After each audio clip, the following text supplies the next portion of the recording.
요한 계시록을 공부하다가 이제 요한 복음으로 이렇게 넘어왔습니다. 계속 저희가 요한의 책들을 보고 있는데요.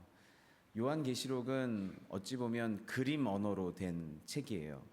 그래서 그림 언어로 된 책이기 때문에 묵시 문학이라고도 하는데, 그림 언어로 되어 있기 때문에 저희가 상상력을 활용해서 말씀을 읽는 게 되게 중요합니다. 그래서 이게 그림 언어로 된 그 책들이 많지는 않은데, 그런데 저희 요한복음은 그림 언어라기보다는 그 태초에 말씀이 계시니라 이 말씀이 하나님과 함께 계셨으니 이 말씀은 곧 하나님이시라라고 돼 있는데, 영적인 언어, 특별히 굉장히 깊은 영적인 의미를 담지하고 있는 언어들을 굉장히 많이 쓰고 있어요. 그래서 이 요한복음의 말씀을 여러분이 잘 마음에 담으시려면 그 말씀을 입술로 많이 되뇌이는 게 중요해요.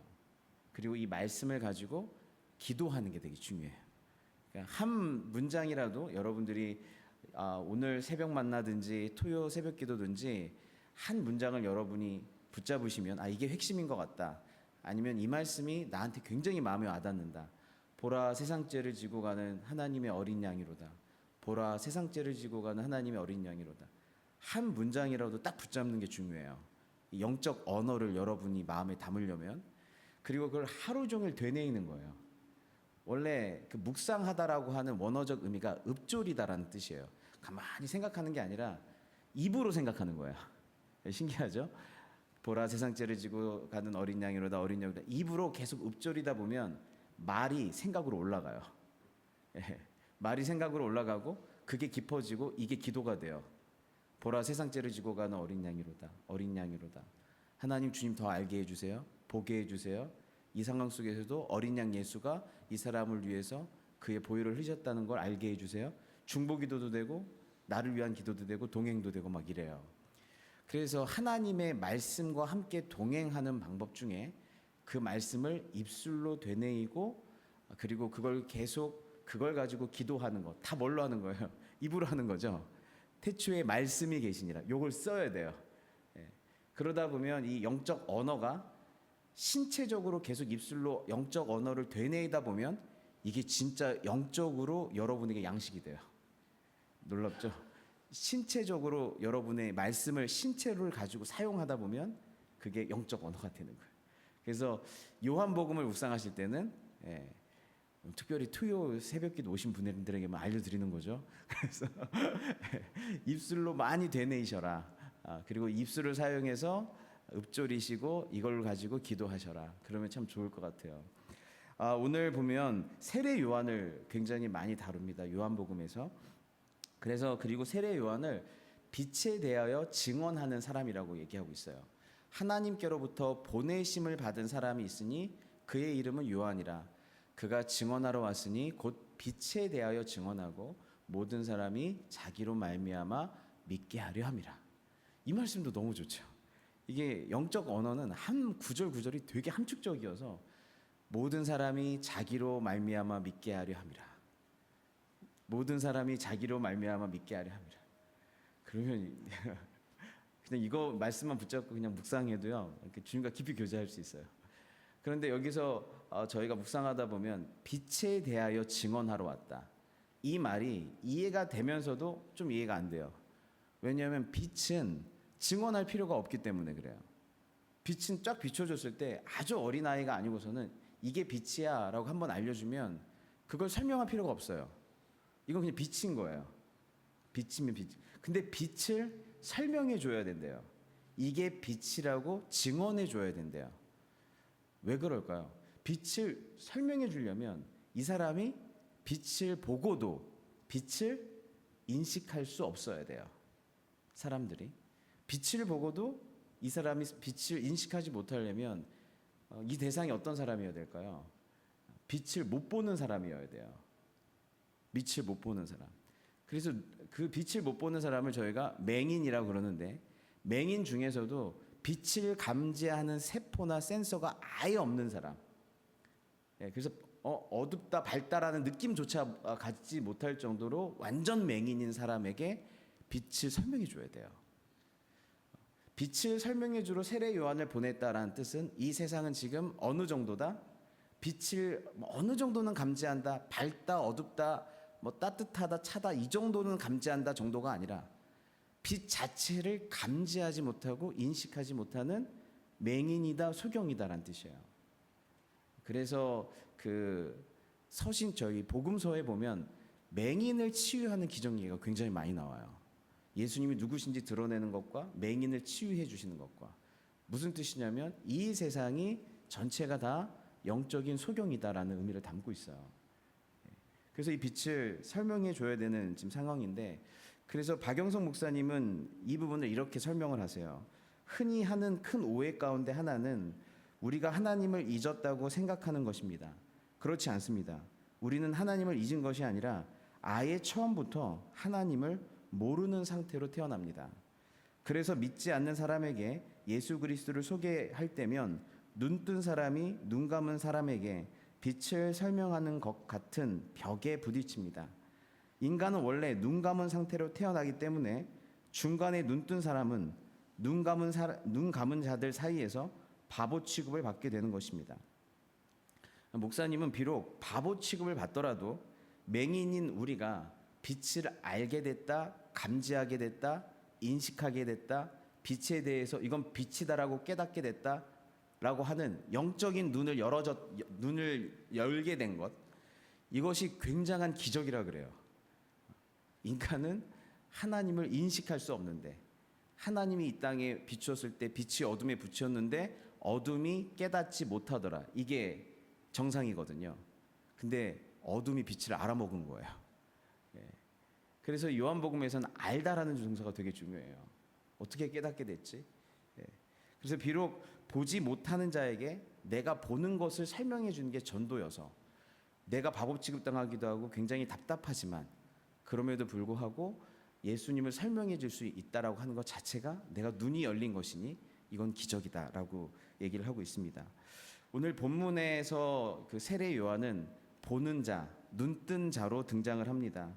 그래서 요한은 예수님이 누구신지, 어떤 일을 하실 것인지, 예수님의 인격과 사역을 그리고 그 본질을 꿰뚫어 보고 있는 것들을 알게 돼요. 그래서 1장 29절에 보면 이튿날 요한이 예수께서 자기에게 나오심을 보고 이르되 보라 세상 죄를 지고 가는 하나님의 어린 양이로다라고 말씀을 하셨습니다. 그리고 요한이 보는 걸 자기 제자들도 보기를 원했어요. 참 신기하죠. 내가 뭘 보면 이걸 이게 진짜 이게 진실이다라는 걸 보게 되면 나만 알아서 너무 좋다로 끝나질 않아요. 이 기독교 진리는 참 그래요. 내가 본 걸 이 사람도 봤으면 좋겠어요. 내가 눈 뜬 걸 이 사람도 눈 떠서 봤으면 좋겠어요. 내가 감격한 걸 이 사람도 감격했으면 좋겠어요. 그래서 제자들을 이렇게 이끌어가요. 또 이튿날 요한이 자기 제자 중 2사람과 함께 섰다가 예수께서 건의심을 보고 말하되 보라 하나님의 어린 양이로다. 2 제자가 그의 말을 듣고 예수를 따르거늘. 그래서 제자가 스승을 따라야 되잖아요. 근데 제자가 스승을 안 따르고 제자가 누구를 따라요? 예수님을 따라요. 스승은 제자로 하여금 나를 따라라, 나처럼 살아라 하면서 나를 따르게 하는 사람인데 이 스승은 제자들로 하여금 나를 따르는 게 아니라 예수님을 따르게 만들어요. 이게 기독교에서 얘기하는 영적 지도, 영적 리더십이라고 그래요. 기독교의 리더십은 사람들이 리더 혹은 스승을 따르게 하는 리더십이 아니에요. 나로 말미암아 이 사람이 예수님을 따르게 하는 것, 나로 말미암아 이 사람이 예수님과 더 가까워지게 하는 것, 나로 말미암아 이 사람을 예수님께로 이끄는 것, 그래서 예수님께로 이끌어가는 것, 예수님과 연합하도록 도와주는 것, 이게 스승이 하는 일이에요. 그래서 보통 제자가 도 같으면 하산해라 이러잖아요. 그런데 기독교의 리더들은 이 사람이 예수님을 만나서 잘 성장하면 이제 이 영적 스승이 하산하는 거예요. 됐다 하고 내가 이 사람의 인생에서 주도적인 역할을 하지 않는 거예요. 그래서 기독교 안에서는 누구든지 내가 이 사람의 주님이 되려고 하는 것을 항상 포기하셔야 돼요. 내가 주님이 아니에요. 아버지도 하나님이시고 주님도 예수님이시고 지도자도 예수님이세요. 그래서 내가 주님이 아닙니다. 세례 요한의 자기 증언, 나는 뭐가 아니다, 아니다, 아니다. 내가 누구인지를 정확히 알려면 내가 누가 아니라는 걸 정확히 알아야 돼요. 나는 주님이 아니다. 나를 따르면 안 된다. 나를 바라보면 안 된다. 나를 통해 예수님을 따라야 된다 라고 하는 것이죠. 그래서 여기에서도 이 세례 요한은 제자들로 하여금 예수님을 따르도록 안내를 해줘요. 그리고 자기가 하사네요. 그리고 나서 제자들은 예수님을 만나고 나서 이제 놀라운 변화가 일어나기 시작해요. 그 다음부터는 이제 이 사람을 안내해 준 사람은 보이지 않고 그 사람이 만난 예수님만 보이는데, 예수님을 만나고 나서 이 제자들이 많은 것들이 이제 변화되기 시작합니다. 우리가 다른 복음서를 보면 여기 이제 나오는 그게 뭐냐면, 이제 예수님 그 세례 요한이 두 제자를 인도하고 두 제자를 예수님을 만나게 하고, 두 제자 중에 한 명이 안드레예요. 안드레가 예수님을 만나고 와서 누구한테 찾아가죠? 베드로한테 찾아가요. 자기 동생한테. 우리가 그리스도를 만났다. 그리고 나서 거기서 끝나는 게 아니라 베드로로 하여금 누구를 만나게 해줘요? 또 예수님을 만나게 해줘요. 예수님 만났더니 예수님이 베드로를 보자마자 내가 너를 이제 앞으로 개발하리라 이렇게 얘기를 하세요. 이 스토리를 지금 적어줘요. 그런데 우리가 베드로와 안드레가 예수님을 따랐을 때의 스토리는 복음서에서 복음서 한 4장, 마태복음 4장쯤 보면 갈릴리 바닷가에서 이렇게 어부로서 이제 그물을 깁고 있는데, 나를 따라오너라, 내가 너로 하여금 사람을 낚는 어부가 되게 하겠다 라는 그 메시지를 듣자마자 바로 따라간 것처럼 우리가 알고 있었어요. 그런데 예수님을 바로 따라간 게 아니라 그 전에 예수님과의 만남이 있었던 거예요. 한 번에 보고 그냥 전적으로 무조건적으로 순종한 게 아니라 그 순종 이전에 이들이 예수님과의 만남을 가졌던 거예요. 굉장히 인격적인 만남. 안드레가 예수님과 거의 하루 종일 교제하고, 또 안드레가 만났던 그 예수님을 또 베드로가 만나는, 그 순종 이전에 예수님과의 인격적 만남이 있었다라는 걸 요한복음이 얘기해주고 있어요. 그래서 요한복음의 처음 시작이 태초에 말씀이 계시니라, 이 말씀이 하나님과 함께 계셨고 이 말씀이 곧 하나님이시라, 이런 말씀이 있죠. 이게 시작이잖아요. 그래서 여기에서는 이 태초회가 창세기의 태초회랑 다른 태초회라고 그랬죠. 창세기의 태초회는 태초에 하나님의 말씀으로 세상을 창조해 버리세요. 근데 요한복음의 태초회는 그 창세 이전에 하나님이 계셨는데, 하나님의 말씀이 계셨는데 두 분이 함께 계셨다. 세상을 창조하기 전에 이미 하나님과 예수님이 서로, 하나님과 하나님의 말씀이 서로 만남이 있었고 서로 깊은 교제가 있었다. 두 분이 계셨다. 그리고 그 만남으로 말미암아, 그 교제로 말미암아서 세상이 창조됐다. 어떤 역사가 일어났다. 이런 얘기를 하고 있는 거예요. 그러니까 어떤 걸 굉장히 중요시 여기냐면, 인격적 만남이 얼마나 중요한가. 하나님은 우리를 부르시기 전에 우리를 만나 주신다는 거예요. 우리에게 어떤 일과 사명을 주시기 전에 우리를 만나 주신다는 거예요. 그리고 그 주님과의 깊은 인격적 만남을 통해서 이 사람 안에 사랑이 생기고 열정이 생기고 변화가 생겨서, 주님 저도 주님을 따르고 싶습니다 할 때 주님이 우리를 부르신다는 거예요. 사명 이전에 만남이 있다. 그리고 그 인격적 만남을 통해서 하나님은 우리를 부르시고 인도하시고 어떤 새로운 일을 행하신다. 그래서 기독교에서 굉장히 중요한 건 인격적 만남이에요. 우리 기독교, 저희가 신앙생활하면서 굉장히 조심해야 하는 것 중에 하나가 위선이잖아요.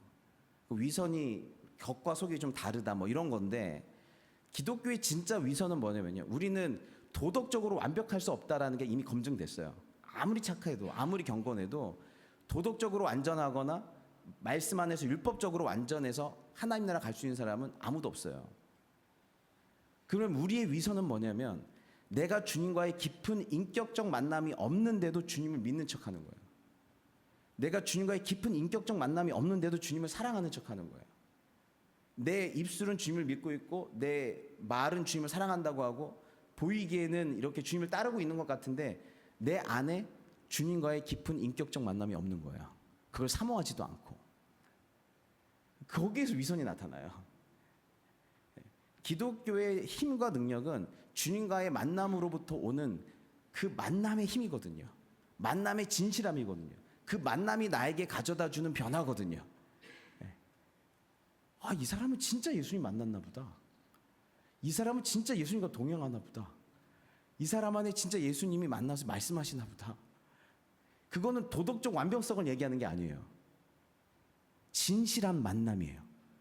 진실한 만남이 으로 말미암아 뭐가 일어나는 거예요. 그래서 이런 진실한 만남을 통해서 어떤 역사가 일어난다라는 걸 요한복음 처음부터 그렇게 시작하고 있어요.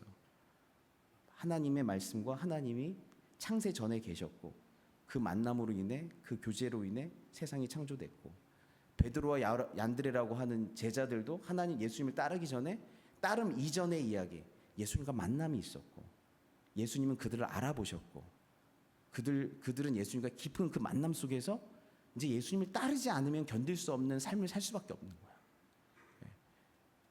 그리고 나서 저희가 이 말씀에서 한 가지 또 주목해야 될 건 뭐냐면 사람들이 예수님을 만나기 전에 예수님을 소개하고 증언한 인격적 안내자가 있었다는 거예요. 그러니까 이 사람이 예수님을 만나기 전에 이 사람을 예수님께로 인도한 예수님께 소개한 중간에 매개자, 안내자, 메신저가 있었다라는 거예요. 뭐 세례 요한은 바로 이분이 예수님인 걸 알아봤는데 그걸 하나님이 바로 알려주셨어요. 왜냐하면 이분이 예수님이고 그리스도라는 것을 증언한 최초의 그 원천, 처음 얘기해 주신 분이 하나님이시다. 이분이 예수님이라는 걸. 그 증언의 확실함 때문에 확실함이 하나님으로부터 온 것이다. 라는 걸 강조하기 위해서 세례 요한은 처음부터 하나님이 알려주세요. 이분이 메시아다. 근데 그리고 나서부터는 이제 이분을 예수님이라는 걸 알게 되기 위해서 세례 요한이 제자들에게 알려주고 제자들 중에 한 명인 안드레는 또 베드로에게 알려줘요. 누군가 그걸 안내해주는 안내자가 있었다는 거예요. 그러면 이런 생각이 들 수가 있어요. 왜 굳이 주님은 안내자를 사용하실까? 그냥 세례 요한처럼 한 방에 알려주시면 자다가 꿈에 내일 누굴 만날 텐데 그분이 예수님이야. 그분한테 탈싹 달라붙어 있어. 그분 열심히 따라 하고 잠에 꿈에 그냥 주님이 해주시면 되잖아요. 근데 꼭 어떤 메신저를 통해 예수님을 미리 만난 어떤 메신저를 통해서 증인을 통해서 예수님을 만나게 하시는 거예요. 그냥 바로 그냥 영적으로 다이렉트로 직통 계시를 주면 될 텐데 왜 간접 계시로 예수님을 만난 사람을 통해서 주님께서는 자기 자신을 만나게 하실까, 자기를 드러내 주실까라는 질문인 것이죠. 이거에 대한 이 질문에 대한 묵상과 연구는 저한테 이런 결론을 이르게 했는데 주님은 인격적인 만남을 통해 우리로 하여금 예수님에 대해 눈이 열리게 하신다. 주님은 인격적인 만남을 통해 예수님에 대해 눈이 열리게 하신다라는 것이 저의 결론이었어요.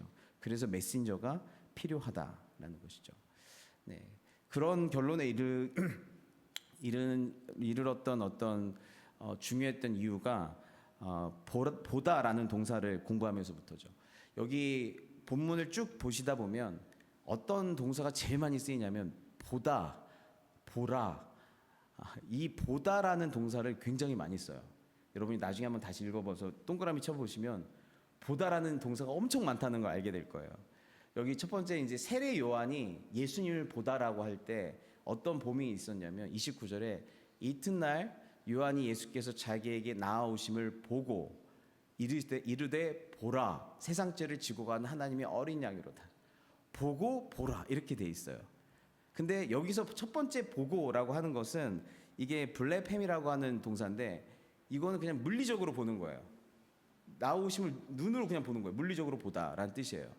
그리고 나서 이르되 보라라고 하는 이 보라는 이대라는 뜻인데 이것은 깨달아서 봐라 이런 뜻이에요. 깨달아라. 영적 깨달음을 의미하는 보라예요. 그래서 두 번째 물리적으로 보다가 예수님을 보라라고 했을 때는 깨달음을 가지고 영적 깨달음을 가지고 주님을 보라라는 단어를 쓰고 있어요. 보라. 세상 죄를 지고 가는 하나님의 어린 양이로다라고 돼 있어요. 그리고 나서 32절에 요한이 또 증언하여 이르되 내가 보매 성령이 비둘기같이 하늘로부터 내려와서 그 위에 머물렀더니, 이때는 테데 아마이라는 동사를 쓰고 있는데 이거는 집중하여 보다, 묵상하여 보다, 관찰하여 보다라는 뜻을 갖고 있어요. 첫 번째는 물리적으로 보다, 두 번째는 한번 깨달아라, 한번 봐라, 좀 깨달아라, 깨달음을 의미하는 의미의 봐라예요. 여기에서 보는 건 깊이 묵상하고 생각하면서 보다라는 의미예요. 이게 보다라는 동사의 의미가 지금 다 다른 거예요. 그리고 나서 36절에 예수께서 건의심을 보고 말하되 보라 하나님의 어린 양이로다. 여기서 보라는 그 이튿날 예수님 다시 보고 나서 또 보라인데 꿰뚫어 보다라는 의미의 보라예요. 영적 통찰력, 그 본질과 사명까지 깊이 꿰뚫어 보는 통찰력의 보다를 의미하는 게 이 보라예요. 그러니까 지금 세례 요한이 예수님을 보고 있는데 지금 한 네 개의 종류의 보다라는 동사로 예수님을 보고 있는 거예요. 처음에는 물리적으로 주목하여 보는 거고, 두 번째는 영적인 것을 받아들이고 깨닫는 단계의 보는 것, 깨달아감을 의미하고, 세 번째는 깊이 묵상하여 예수님께 집중하는 단계고, 마지막에는 아하, 예수님 정말 이런 분이시구나, 아 진짜 하나님이 말씀하신 이분이 그리스도구나 라고 본인 스스로가 통찰한 단계, 통찰하여 깨닫는 단계까지 본 거예요.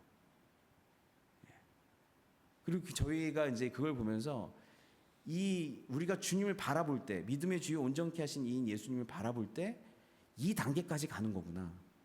주목하여 보고 깨달아 가다가 계속 바라보다가 어떻게 마지막에 통찰, 아 이분이 진짜 그분이시구나. 예수님을 만나보고, 예수님이 나아오셔서 예수님과 교제해보고, 예수님의 건의심과 행하심을 보고, 마지막에는 아하, 예수님이 정말 이런 분이시구나 라고 아는 단계예요. 근데 이 네 단계까지의 바라봄의 단계에서 여기까지 가려면 누가 필요하냐면요, 여기서부터 여기 단계 안에서 메신저가 필요해요. 그 메시지를 담지해주는 메신저가 필요한데, 예수님을 주목하여 보려면 예수님에 대해서 관심을 갖게 해줘야 돼요.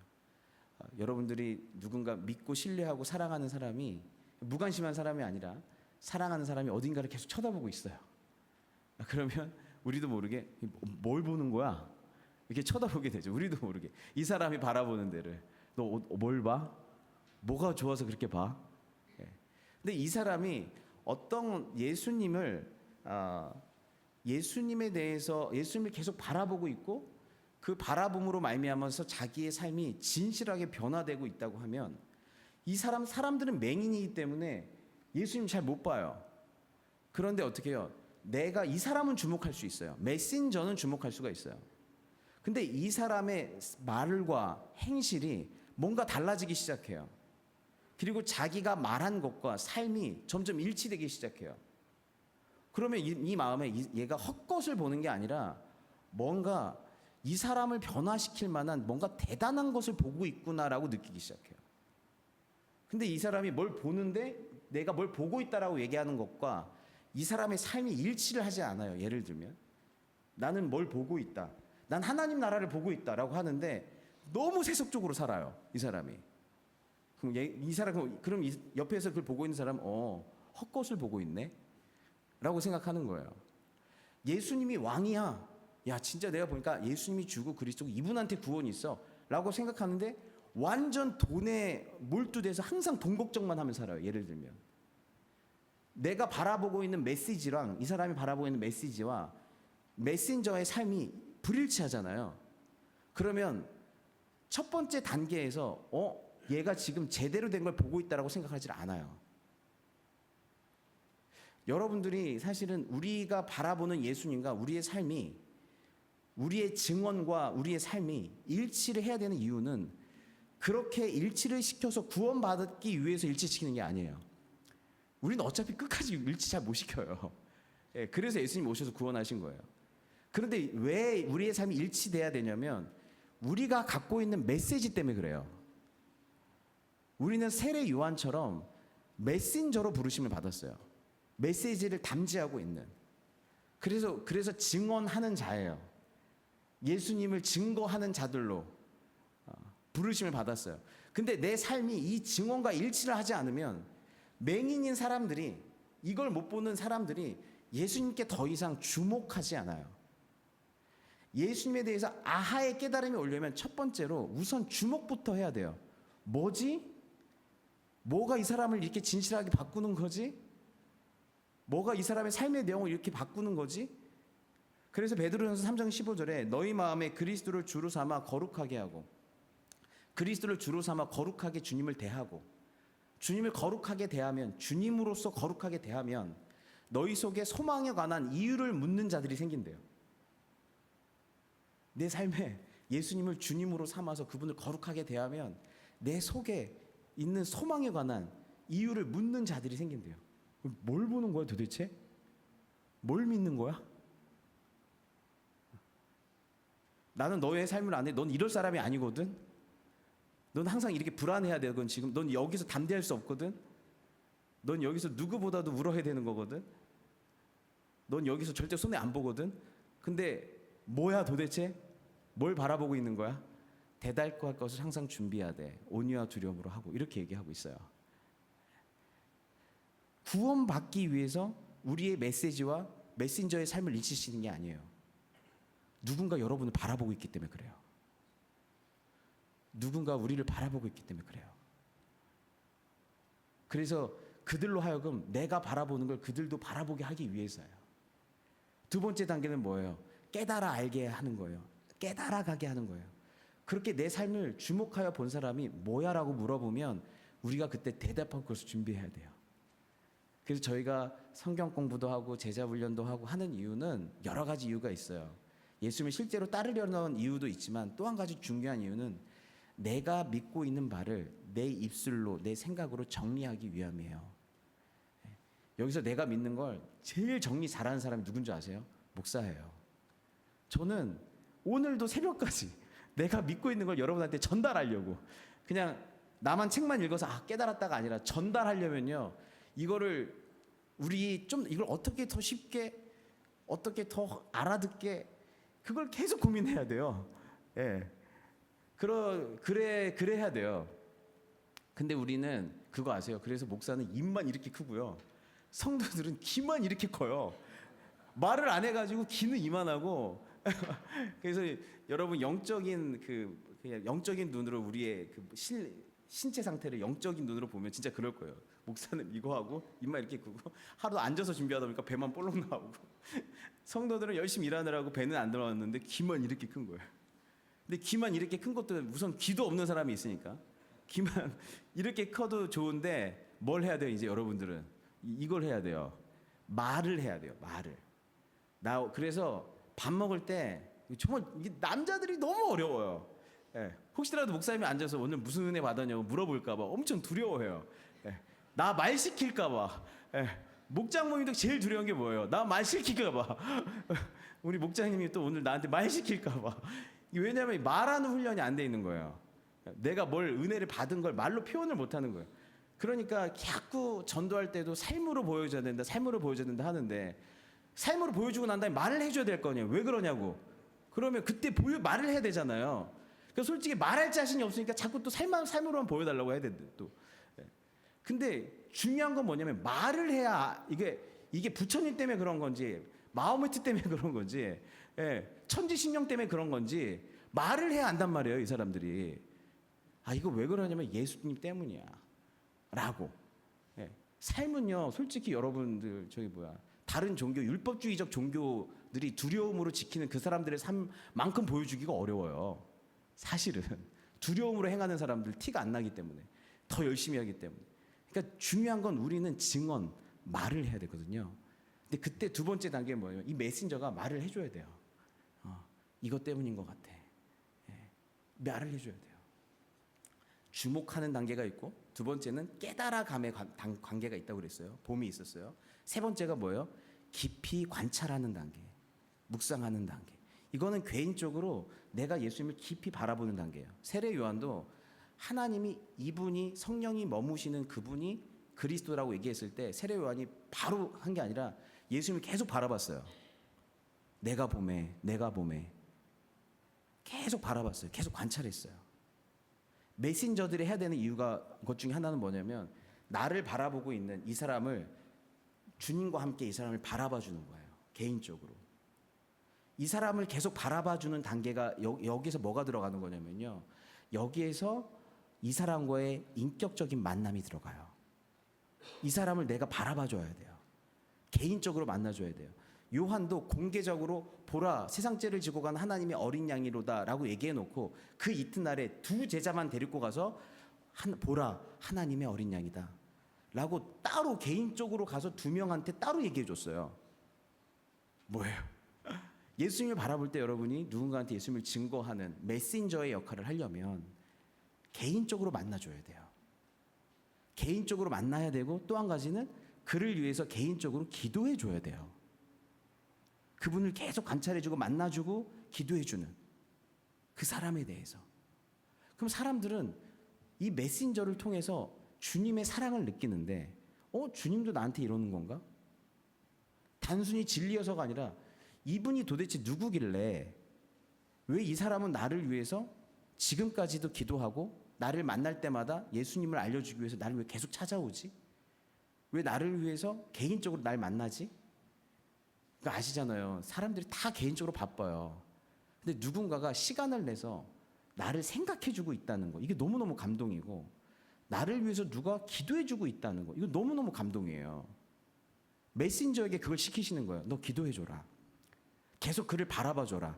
내 눈이 되어줘라.